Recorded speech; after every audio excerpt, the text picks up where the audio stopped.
Bakit ka nakaupo? Higa ka muna, Kara. Hi, Dennis. Hindi. Tatawagin ko muna yung doktor mo. Na-check na nila ako. Kamusta pakiramdam mo? Okay na okay naman. Pero hindi ka raw umuwi? Nag-alala ko eh. Hanggang ngayon? Ano ka ba? Wala naman ako sakit. Sino hindi mag-aalala eh? Nag-uusap lang tayo tapos sabi mo hindi mo ko iiwan tapos bigla nagdugo yung ilong mo tapos bigla ka nahimatay sa harap ko. Siyempre, unang iisipin ko may sakit ka. Dennis, stress lang ako tsaka puyat tapos dumagdag pa daw yung init ng panahon. Pero wala talaga akong sakit. I'm so sorry if nag-alala ka. Okay. Kalmado na ako. Nga pala, I tried to call your parents kasi nagpatulong ako sa school for that.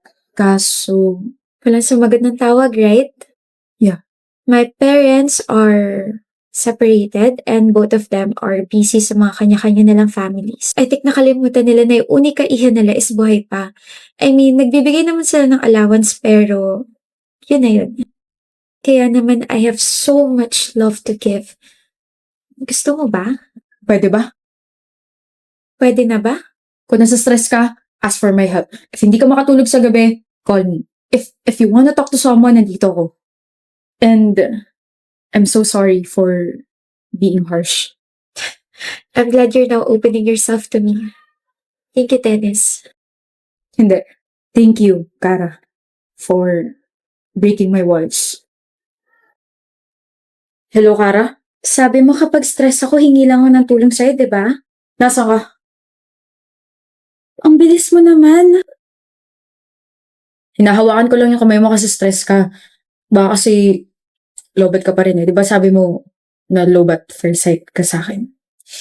Ano problema? Sabay-sabay lang yung projects, yung assignments, and sa family. Gusto mo pag-usapan? Hindi na okay na to. Charge na ako gamit yung kamay mo. Gusto mo kumain? Bulaga!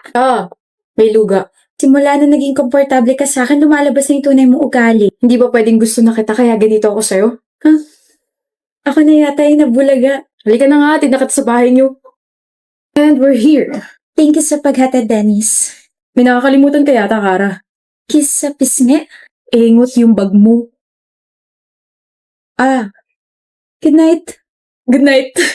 Kara, Dennis, congrats sa atin. Graduate na tayo. congrats rin. For you. Thank you. Akala mo ako lang meron? Siyempre meron ka rin. Ako rin meron. First time ko makatanggap ng ganito. Baka first kiss ako na rin, ha? Okay, pumapayag na ako makuha mo yung first kiss ko ngayon. O hindi pa tayo, ah. Ako dapat yung nagsasabi niyan kasi inopen mo yung topic ng first kiss eh. Hindi pa tayo, Kara. Hindi pa nga kita sinasagot eh. Visit ka. Nakausap ko na yung parents ko. Really? Yes, ginawa ko yung sinadjust mo sa akin.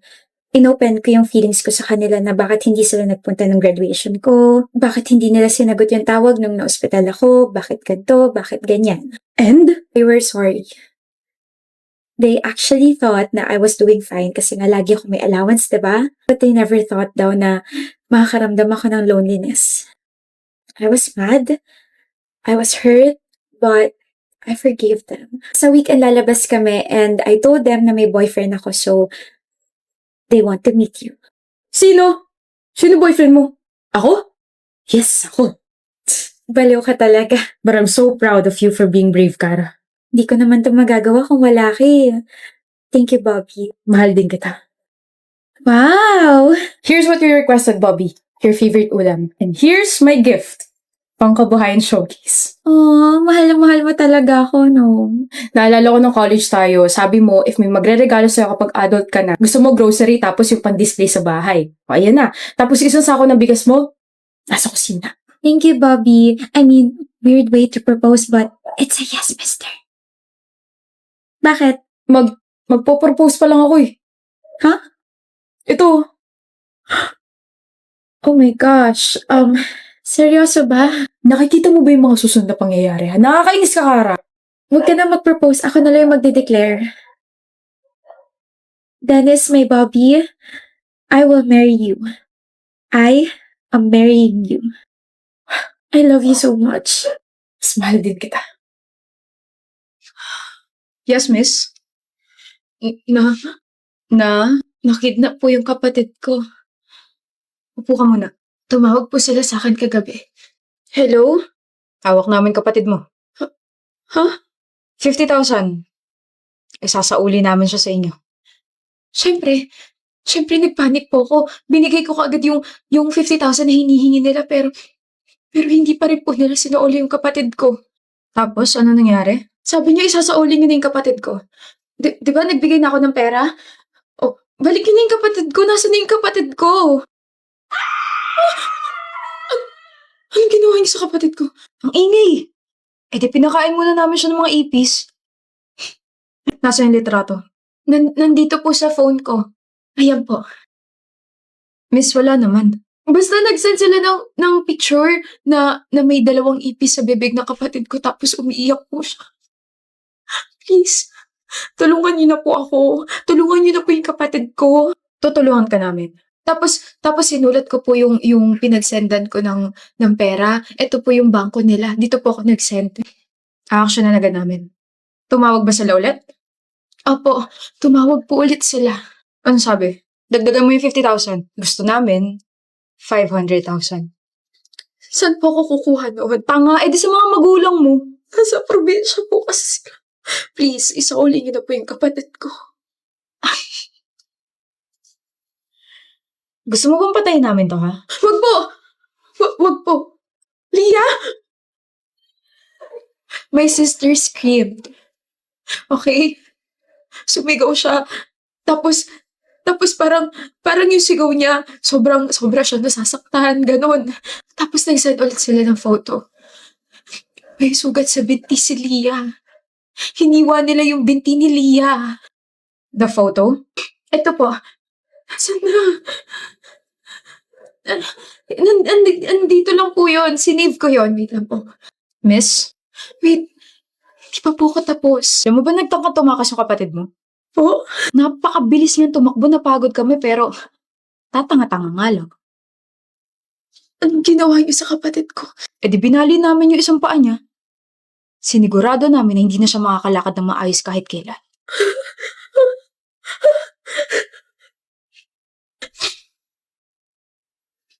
Binali nila yung paa ni Leah.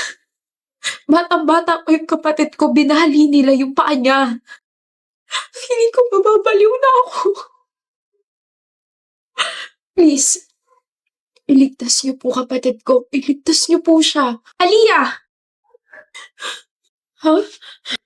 Okay ka lang ba? Kanina ka pa namin hinahanap. Sumama ka na kay tita. Sige na, susunod ako sa kotse. Ayoko pa umuwi. Kasi yung kapatid ko, hindi pa siya nakahanap. Nakidnap kasi yung kapatid ko. Okay? Kailangan natin siyang iligtas. Ligtas na siya, okay? Nasa bahay na siya. Talaga? Pero baka may ipis. Baka may ipis sa bahay. Ayoko umuwi. Malinis na yung bahay, Aliyah. Sige na, sumama ka na kay tita. Okay.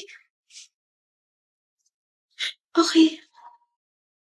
Pagpasensyahan niyo na po, sir, ah. Sino po? Ako po si Lynn, pinsan po ka ni Aliyah, tapos yung kanina tita po namin. Tama ba yung narinig ko? Ligtas na yung kapatid niya? Actually, wala naman po kasi talaga nakidnap. Ano? She was telling her story. Sabi niya po si Leah yung nakidnap, di ba? That's her nickname nung bata pa po siya. Siya po yung batang babaeng nakidnap.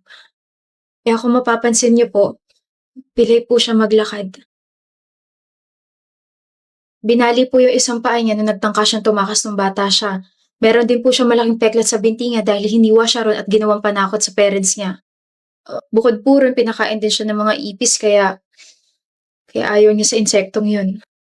Nalocate naman yung mga kidnappers tapos nabalik yung perang binigay ng family namin pero yung trauma binigay nila kay Aliyah. Sobrang lala na hanggang ngayon dala-dala pa rin po niya. Pagpasensyahan niyo na po ha. Sinubukan naman namin siyang ipagamot pero bumabalik pa rin siya sa dati. Kapag nangyari po ulit to, hayaan niyo lang po siya magkwento tapos tawagan niyo po agad kami ha. Sige. Sige po, mauuna na po ako. Pasensya na ulit. Hi, I'm Leslie. Wow, seryoso ba yun yung name mo? MJ, napaka-unique! You should broadcast it sa news channel. Akalain mo silence yung name mo. Gusto mo mag-charades tayo? Magaling ako dyan. Ano ba pangalan mo? English? Like John? Riley? Brian? George? I order you! Get out! Mali? Kung ganon, Banoy? Jose? Ronaldo? Marlo. Marlo! Marlo Morer? Marlo Aquino? Marlo Aguilar. Hi Marlo! So bakit ka nandito? Why choose our school? Why don't you choose me? Choose me? Ingay mo? Nako, kung maingay ako, paano pa kaya yung mga ibang classmates natin? The noise that you hear coming from my mouth-to-mouth resuscitation. 4 feet pa lang yun sa akin so hindi ka pa malulunod. Hindi ko gets. Hindi mo gets? Ako rin eh. Bakit ba siya yung seatmate ko? Ano ka ba Marlo? Seatmate means soulmate. Kaya raw tayo pinagtabi para magkabunggo yung siko natin tapos makukuryente tayong dalawa. Oh my gosh, kapag nangyari yon, edi may sparks na tayong dalawa. What's up Marlo? Nasa si Luigi. Tigilan mo ako. 6 months na tayong seatmate/friends. Ibig sabihin, 6 months na rin kitang crush. Huwag mo suotin yan! Baka may luga ka sa tenga, babaho yung earbuds mo. Tapos mataturn off ako sa'yo, tapos mawawalan ka na nagkakagusto sa'yo. Leslie. Yes, tawag mo ako. Shut up. Ayoko!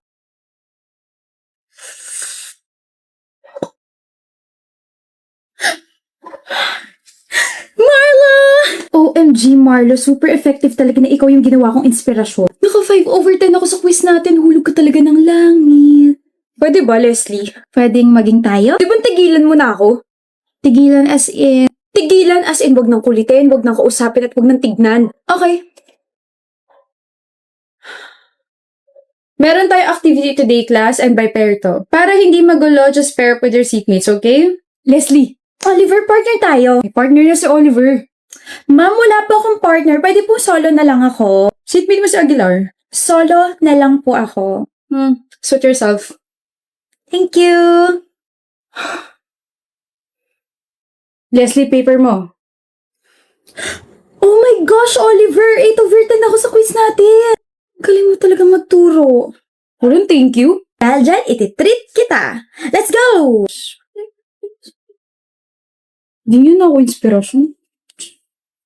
Okay. O, sino next? Iya ka na?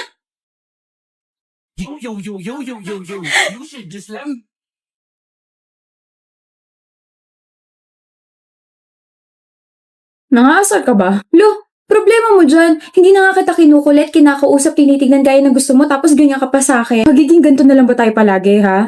Pansinin mo na kasi ako. Akala mo ba hahabulin kita? Ayoko nga, may pride pa naman ako. Kaya nga hinahabol na kita kasi nagsisisi ako. Sorry for acting like a jerk.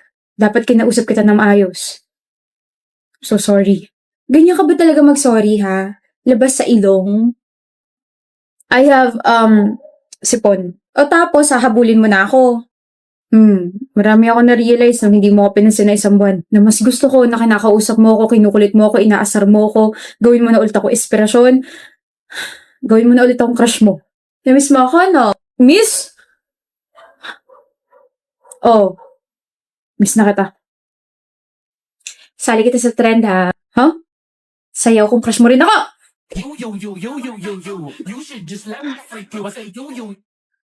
Huli ka dang. Shh. We'll work on that. Hindi naman ako nagmamadali eh. Anyway, bati na tayo. Wala nang bawian ah. Bati na tayo ah. Ang nga pala. Ano? Saan ka na lang magpaturo? Mas matalino kay Oliver. Salas ka? Medyo. Hindi ah. Seloso, oh my gosh, seloso ka, Marlo.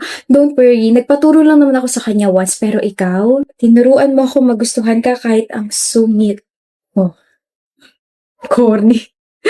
Pero, you're welcome. At dahil dyan, kain tayo. Sure! Ano ba gusto mo? Ikaw! Psst, ako lang pala. Ito na. Stop! In the name of love.